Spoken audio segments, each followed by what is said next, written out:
Hi friends, welcome back to my channel cook with Soumi. இனி நம்ம super and டேஸ்டியான ஒரு தேங்காய் சட்னி பார்க்க போகிறோம். ரொம்ப டேஸ்ட்டாக இருக்கும். தேங்காய் சட்னி எனக்கு சரியாகவே வரல, நல்லாவே இல்லைன்னு சொல்கிறாங்க அப்படின்னு ஃபீல் பண்ணுறீங்களா? அப்போ கண்டிப்பாக இந்த மெத்தடில் ட்ரை பண்ணி பாருங்கள். ரொம்ப என்ஜாய் பண்ணி சாப்பிடுவாங்க. எல்லாருக்குமே ரொம்ப சூப்பரான காம்பினேஷனாக இருக்கும். நம்ம இட்லி, தோசை, அதுக்கப்புறம் சப்பாத்தி எல்லாத்துக்குமே சூப்பராக இருக்கும். இப்போ வாங்க எப்படி பண்ணுறதுன்னு பார்க்கலாம். ஃபஸ்ட்டு நான் கல் உப்பு சேர்த்துக்கிறேன். சீக்ரெட்டான இன்க்ரீடியன்ட் சேர்த்துக்கலாம். இப்போ பாருங்கள், 3 பல் பூண்டு முழுசாக சேர்த்துருக்கேன் தோலோட.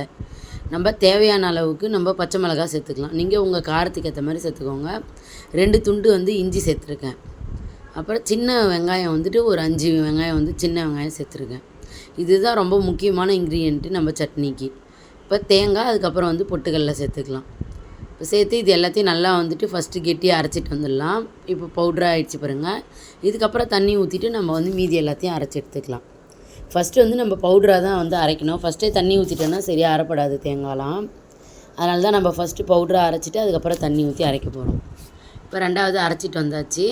இந்த அளவுக்கு நல்லா அரைச்சி எடுத்துக்கிட்டால் போதும். நம்ம தேவையான அளவுக்கு தண்ணி சேர்த்து கன்சிஸ்டன்சி அட்ஜஸ்ட் பண்ணிக்கலாம். பாருங்கள், இப்போ சூப்பர் அண்ட் டேஸ்டியான சட்னி ரெடி ஆகிடுச்சு. இப்போ நம்ம ஒரு தாளிப்பு கொடுத்துக்கலாம். அதுக்கு நான் நல்லெண்ணெய் தான் இன்றைக்கி யூஸ் பண்ணுறேன். நீங்களும் நல்லெண்ணெயிலே பண்ணுங்கள், ரொம்ப சூப்பராக இருக்கும். அப்படி இல்லைன்னா செக்கு கடலை எண்ணெய் யூஸ் பண்ணுங்கள், அதுவுமே நல்லாயிருக்கும். இப்போ எண்ணெய் நல்லா காயிட்டோம். காஞ்சதுக்கப்புறம் நம்ம கடுகு உளுந்தெல்லாம் சேர்த்துக்கலாம். ரொம்ப சூப்பராக இருக்கும் ஃப்ரெண்ட்ஸ்ங்க. இந்த சட்னி கண்டிப்பாக ட்ரை பண்ணி பாருங்கள். கடுகு உளுந்து சேர்த்துட்டேன். இது நல்லா பொரிஞ்சு வரட்டும்.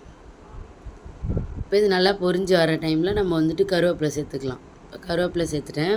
இப்போ காஞ்ச மிளகாய் எடுத்து வச்சுருக்கேன், அதுவும் சேர்த்துக்கலாம். காஞ்ச மிளகாவும் நீங்கள் உங்கள் காரத்துக்கு ஏற்ற மாதிரி சேர்த்துக்கோங்க. இப்போ எல்லாத்தையும் சேர்த்தாச்சு. இப்போ இன்னுமே நல்லா எல்லாமே நல்லா பொரிஞ்சு ஈவனாக வரணும்.